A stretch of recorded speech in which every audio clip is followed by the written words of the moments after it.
Hallo luisteraars, welkom by Oom Eldie se wêreld. Vandag vertel ons die storie wat begin het as die grootste kersflop wat die Klein Karoo nog ooit gesien het en wat nou, meer as 60 jaar later, nog elke Desember deur kaalvoetkinders gesing word. Dis die storie van Oom Eldie Joubert, vir homself die Orekonde en vir ons almal net Oom Eldie. Vroegoggend, nog voordat die son die vensters begin bak het, stap 'n stem wat eens op 'n tyd Springbok Radio se weerberig laat klink het soos 'n liefdesbrief by die oude Fontein biblioteek in. Sy soek 'n egte Karoo kersverhaal. Nie sneeu en rendiere nie.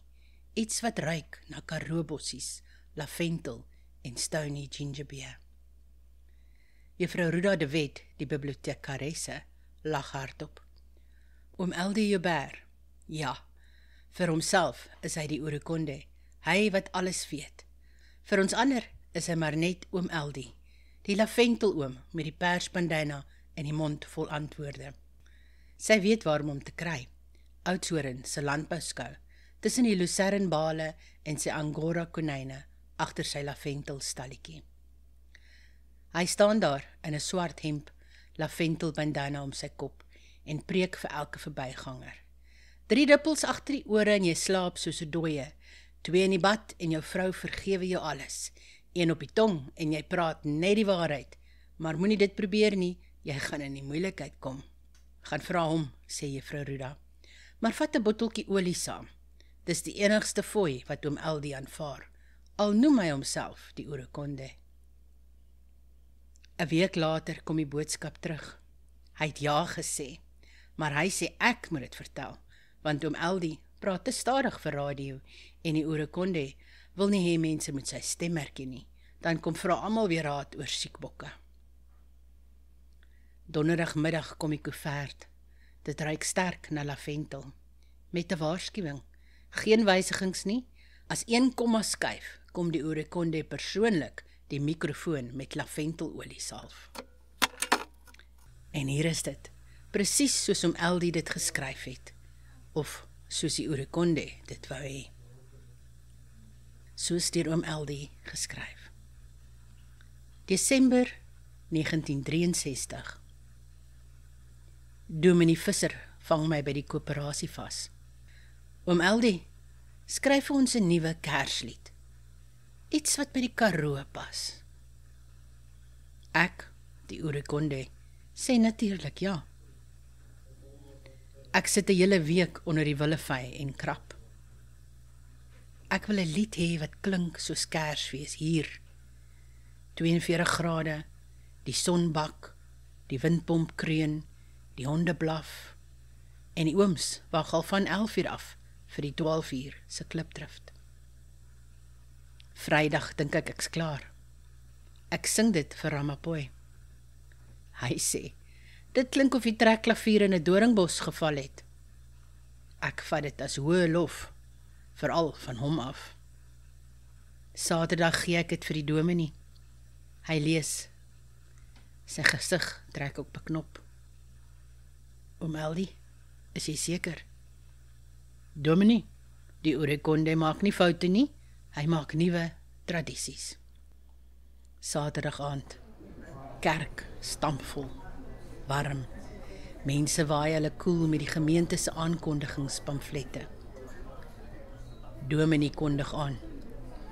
'n splinternuwe kerslied, geskryf deur Oom Eldie Joubert, of soos hy homself noem, die Orekonde. Die kinders begin sing. Kersfees in die Karoo is warm en stowwerig. Die son bak ons almal rooi. Ons sit op die stoep met 'n stounie en suig toffies tot ons tande seer is, oei. Kersvader ry op 'n donkie deur die nag, sy baard vol stof, sy sak vol koeldrank. Hy roep by elke plaas so hard, hier kom die Karoo Kersparty, oei. Die gemeente sit soos klippe. Ek staan daarvoor, glimlag nog, en wag vir die applaus, wat nooit kom nie. Dit voel of die son self my kom uitlag het. Klein Koos Kappie steek sy hand op. Oom Eldie, hoekom ry Kersvader op 'n donkie? Ek staan trots op. Omdat die Orekonde weet 'n rendier hou nie langer as 10 minute in hierdie hitte nie, my kind. Dominee se bril gly van sy neus af. Na die diens loop almal verby my, sonder oogkontak. Ek ry huis toe, bære die trekklavier in die skuur en beloof myself, nooit weer nie. Adeline vertel verder. Skaars 'n jaar later, oom Eldie ry een oggend koöperasie toe en by die swemkei langs die rivierbank staan 'n klomp kaalvoetkinders in 'n kring. Hulle sing sy lied. Want in die Karoo speelt alles anyway. Yes! Maar met nuwe verse.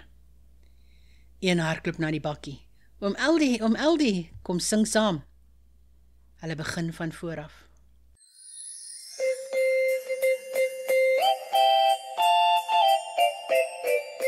Kersfees in die Karoo is warm en stowwerig.